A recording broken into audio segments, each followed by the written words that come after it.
Hey, welcome to No Faces Poker, where I do dumb stuff in a poker room. Like and subscribe to see more. First interesting hand of the session, I'm dealt a King of Clubs and Queen of Spades, a promising starting hand.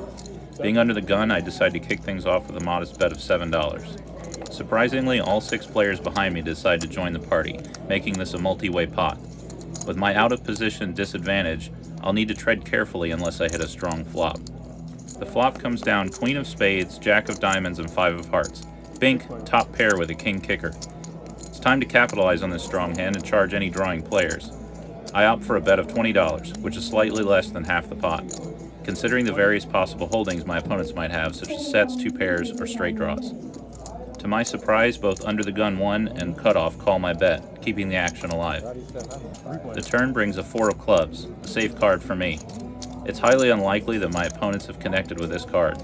Moreover, I can rule out sets or 2 pairs since they would have likely raised my flop bet. I flick in the $100 black chip, and my 2 opponents fold like cheap lawn chairs.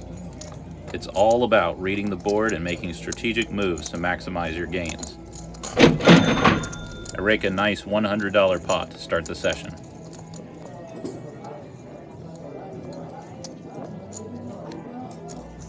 Next hand, I'm in the big blind with King 6 of Diamonds. The action begins with cutoff player making a bet of $10. I fold. Looking back, I should have defended a single raise to see the flop, especially considering the potential of flopping a diamond draw or pair of kings. What do you think? With a $5 straddle on, I'm ready to strut my stuff with a 10-9 of clubs for middle position. It's time to jazz up this hand by swinging in with a bet of $15. The player in the low jack position decides to groove along and calls, keeping the rhythm alive. The small blind joins the funky party with a call of their own, adding a touch of spice to this groovy hand. The flop drops down like a disco ball, revealing the 9 of Hearts, 8 of Hearts, and 6 of Diamonds. Oh baby, I've got a top pair and a gutter straight draw, and I'm feeling the groove. After the small blind checks, I decide to pump up the volume by throwing down a bet of $40. The other players feel the beat, but they can't keep the rhythm. One by one, they surrender to the music and fold their hands, leaving the dance floor all mine. This hand is a shining example of how timing and strategy can make the disco ball of fortune shine upon you. Sometimes a well-timed bet can make your opponents break out in a nervous hustle, even without the best hand.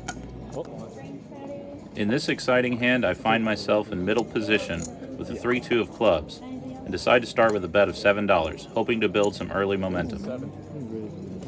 The cutoff, button, and small blind all decide to join the action by calling my bet.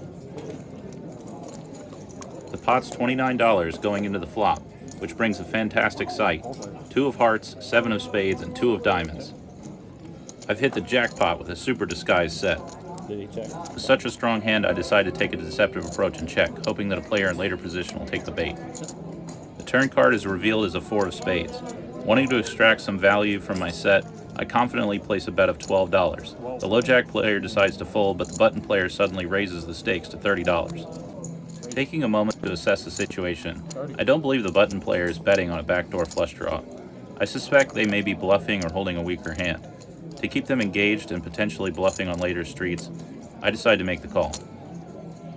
The river brings the 10 of clubs. With the action on me, I decide to check, allowing the button player to make the next move.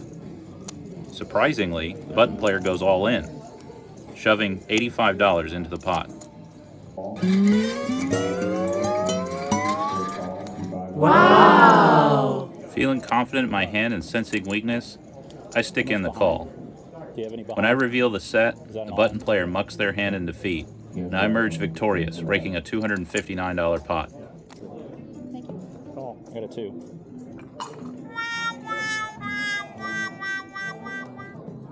It's spots like these that make poker so thrilling. Remember to trust your instincts and be mindful of your opponent's actions. Stay tuned for more thrilling poker action as we delve into the next hand. If you like it, hit that like button. If you don't, hit it twice. In this hand, I find myself on the button with Ace King of Hearts. Under the gun limps, so I open for $10. The small blind and under the gun player both call, showing their interest in the pot. The flop reveals a tantalizing Queen of Spades, Jack of Hearts, and 9 of Hearts. It's an action-packed board with potential for big hands. With my 2 overcards, a straight draw, and a backdoor flush draw, I see an opportunity to seize control. Deciding to capitalize on my strong position, I size up my bet and place $20 in the pot, applying pressure on my opponents. Sensing the danger, both opponents fold their hands, recognizing the strength of my bet and the potential of my holdings. With that, the hand concludes swiftly and I collect the pot uncontested. It's essential to recognize favorable situations and leverage them to your advantage. Leave a comment if you have a better strategy to maximize value with suited ace-king. In the next hand, I'm dealt a strong pocket pair. King, hearts and diamonds. As the action begins, I'm under the gun and decide to start with a bet of $10, looking to build the pot and extract value from my powerful hand. Both the button and the big blind choose to call my bet, bringing the pot to a total of $31. The flop reveals a jack of clubs, 9 of clubs, and 8 of hearts, creating a highly coordinated and potentially challenging board. Surprisingly, the big blind leads out with a donk bet of $15. This unexpected move raises some concerns about their hand strength and intentions. Despite the coordinated board, I choose to cautiously call, keeping my options open and gathering more information. Suddenly, the button player makes a raise to $50. The big blind, on the other hand, folds their hand, which further adds to the intrigue of the situation.